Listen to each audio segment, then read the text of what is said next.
Have you ever wondered what it takes to get a good grade on a writing assignment? That's the question we're going to answer in this video.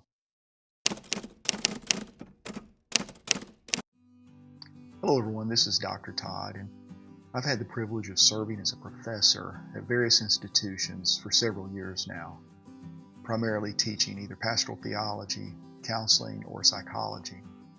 And one thing that never ceases to amaze me is the struggle students have in their writing.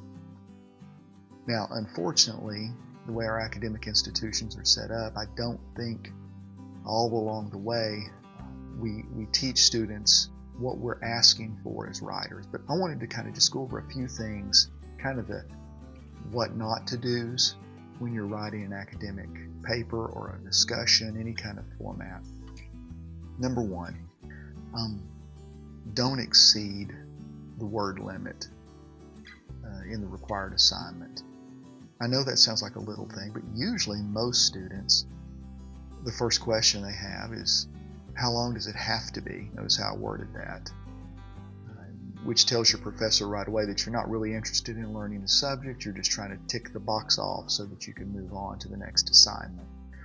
But the opposite of that is, well, I just can't say enough. I can't say it all in the short period of space you've given me. Well, you got to understand something. Part of a college education or a grad school education is helping you summarize information and articulate it in a way that fits into a manageable space.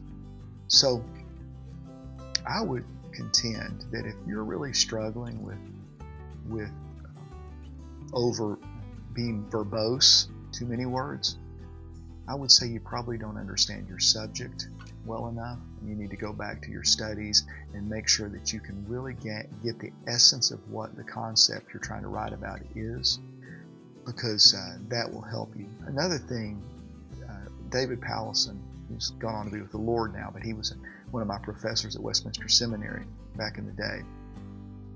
He used to always get on to us about what he called clearing our throats when we would write. And what he meant by that was, instead of jumping right into the assignment, we would spend 2 paragraphs telling him what we were going to write about, or having some personal experience we would want to document to try to lead into this story we're trying to tell about the assignment. He said, look, get to the point. And if you think about it, if you read academic peer-reviewed journal articles, that's what they do almost immediately. There's no fluff in there. Why do people do fluff? Well, you and I know why they do fluff. If it's a 5-page paper, it's a whole lot easier to write 3 pages and then put fluff on the front and the back than it is to actually think through our arguments and supporting our assertions. Another thing to make sure you do is always support your assertions with reason, evidence, and not opinion and personal experiences. I really see this a lot with pastors or other Christians that I'm working with in subjects such as Christian counseling or Christian psychology. What happens is they spend a lot of time almost sermonizing rather than dealing with the concept. Remember, your writing assignments deal with some sort of concept the professor wants to make sure you have read, absorbed, and understand and can articulate back, not only to him or her, but to your classmates or to anyone in an elevator who asks. So the idea here is to be able to be parsimonious, summarize what needs to be said, say it clearly, make your point, explain your point, give evidence, and then lead on to the next part of the writing.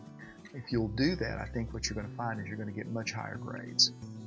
One last thing, also remember, double check your spelling, make sure you do proper citations.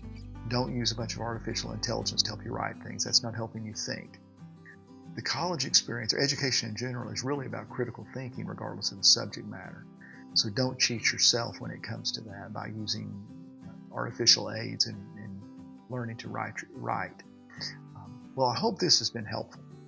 If you like the work I'm doing here, please feel free to subscribe and hit that notification bell so you don't miss other videos. And if you have any of your pet peeves, if you're a professor and you have pet peeves that drive you nuts from your students, put those in the comments. And also, if you're a student, talk to me a little bit in the comments about the hardest thing for you when it comes to writing. That may spark future videos for me. Regardless of what happens, God bless. Get back to it. Work hard. I'll see you in the next video.